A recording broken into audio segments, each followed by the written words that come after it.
Hola, hoy, últimos días de mis padres, de Mónica Lavín. Hola de nuevo, bienvenidos a este lugar donde platicamos de libros. Hoy quiero hablarles de un libro de Mónica Lavín, titulado Últimos días de mis padres. Este libro me resultó entrañable, es profundo, pienso que está llamado a ser uno de mis favoritos por el resto de mis días, aunque no necesariamente acuda a él muy seguido, aunque sé que lo haré. Eh, el título es claro, la autora aborda sus recuerdos de los últimos días de sus padres, de los últimos días y los hechos alrededor, los hechos familiares e individuales de la autora alrededor de la muerte de sus padres, de las muertes de sus padres, en distintos tiempos, separadas aproximadamente por un año una de la otra. Primero murió su papá y después su mamá. Eh, quienes, como dice la autora, ya no somos hijos, tenemos una manera, creo, muy singular de recordar a los padres. Cuando éramos hijos, bastaba tal vez una llamada telefónica, tomar el carro y en un viaje corto llegar a sus casas, o si se estaba en distinta ciudad, un viaje, en fin, saber que están ahí, que les puede uno oír, que puede uno acudir a ellos, es muy distinto a saber que estarán dentro de uno en los recuerdos, en la cultura, en lo profundo del ADN. Estarán siempre los padres con uno. Pero eso es muy distinto a poder llamarles por teléfono. Se vuelve y es más profundo, pero solo cuando tiene que serlo ya, porque ya no hay otra opción.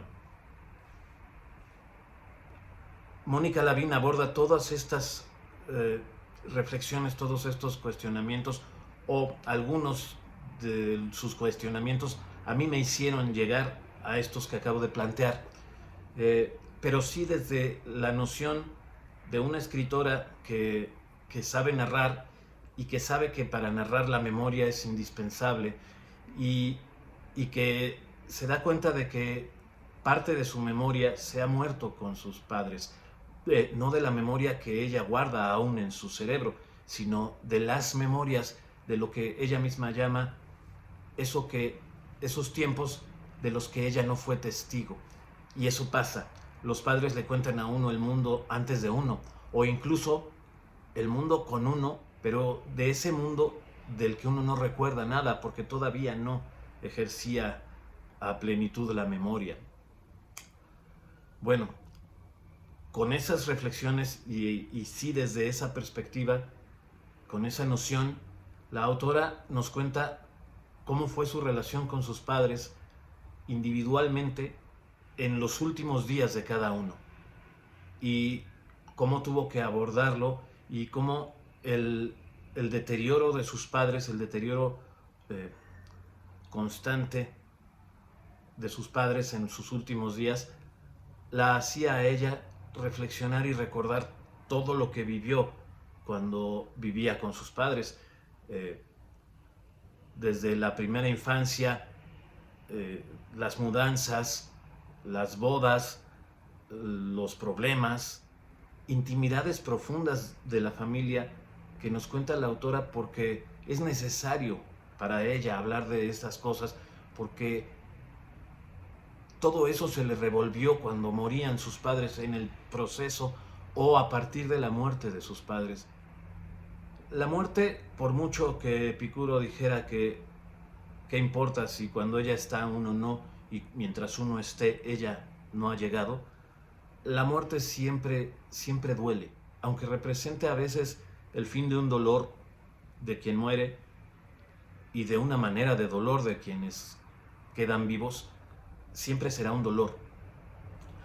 Hay etapas de la vida en las que es una tragedia. Perder a los padres en ciertas etapas de la vida es una tragedia. Cuando se pierde a los padres, cuando uno ya no es su hijo, no es una tragedia, será un dolor para siempre, pero no es una tragedia. Uno no depende de ellos. Uno puede seguir, duele seguir, pero puede. De todas esas cosas habla y hace reflexionar Mónica Lavín en este texto. Las coincidencias también cuentan para que, como les digo, crea yo que este libro está llamado a ser uno de mis favoritos. Hay muchas coincidencias entre lo que leí y mi propia manera de abordar la muerte de mis padres, las muertes de mis padres, con mi manera de haber dejado de ser hijo. Desde la procedencia de su familia paterna hasta el mes en el que murió su madre y pasando por algunas otras. Supongo que en mi caso esto ayuda a que se me quede tanto a flor de piel como profundamente el texto y las sensaciones de lo que viví mientras lo leía y todos esos recuerdos a los que me hizo volar de los últimos días de los míos, de mis padres. Pero también creo que aunque no haya esas coincidencias, el texto por sí mismo es entrañable, porque es una de las verdades más profundas de la escritora. El libro está separado en la muerte de su padre y la muerte de su madre. Son aproximadamente la mitad de la extensión del texto corresponde a uno y a otro. Y cuenta desde la última frase que le dijo a su padre o lo último que vivió con él, que uno siempre lo recordará. Yo recuerdo lo último que mi padre me dijo, hasta el modo en el que cuando ya murió su madre, ella tiene que regresar a su vida y también como en el ínter, mientras sus padres hospitalizados se debatían entre la vida o la muerte, o cuando ya se sabía que la muerte era inminente, como ella también quería regresar a su vida, como la vida es lo que le rescata a uno de la muerte, la vida cotidiana, regresar. Mi madre decía, zapatero a tus zapatos. Cuando uno regresa a sus zapatos, a su hacer, a su quehacer, pero a sus zapatos, a calzar sus zapatos y levantarse y caminar lo cotidiano, uno empieza, si no a vencer esa muerte, sí a vencer los dolores y el apabullamiento que deja la muerte de los padres. Es un libro, les digo, profundo, entrañable, y que yo agradezco que Mónica Lavín haya escrito porque me ayudó a mí a curarme de mi propia orfandad adulta, en mi propia orfandad adulta. Pienso que tiene sus riesgos leerlo, incluso de cualquiera de los dos lados, siendo un huérfano o no siéndolo, habiéndolo vivido o viéndolo acercarse.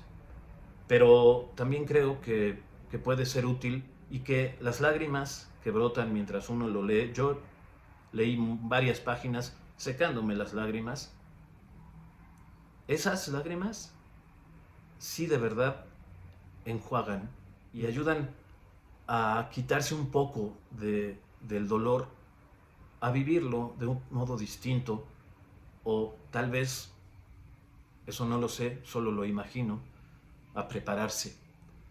Es un libro que me hizo llorar y que agradezco haber llorado mientras lo leí. Mónica Lavín, Últimos días de mis padres en Planeta. De verdad, no se lo pierdan.